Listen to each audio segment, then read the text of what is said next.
mga ballers, nandito po tayo ngayon sa Amerika. Ngayon tuturuan ko po kayo kung paano mag-Richie Rivero Eurostep.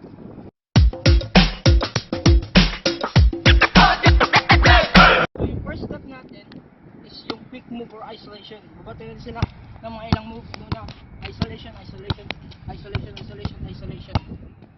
Then yung second step, pagka natin isolation, jump, jump on your right foot. Jump tayo sa right foot natin, isolation, isolation, jump, nakikita yung right foot. Yung second step. Yung second step natin.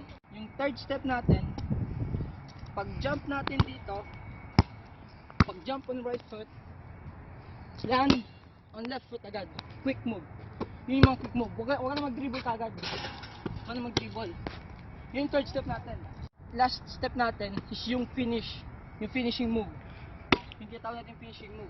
Ito yung first step natin. Move, move, move. Second, third, finish. Yan yung finishing move natin.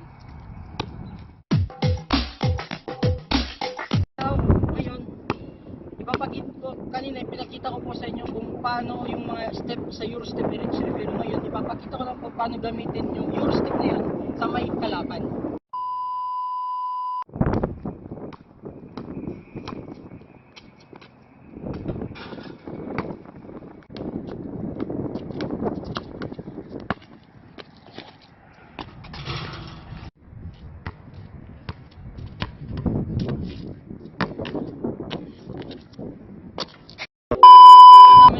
Kayo sa tinuro kong Eurostep ni Richie Rivero, and don't forget to click the like, share, comment, and don't forget to subscribe down below sa aming YouTube channel. Shoutout sa mga Kabisayaan dyan, para sa inyo to.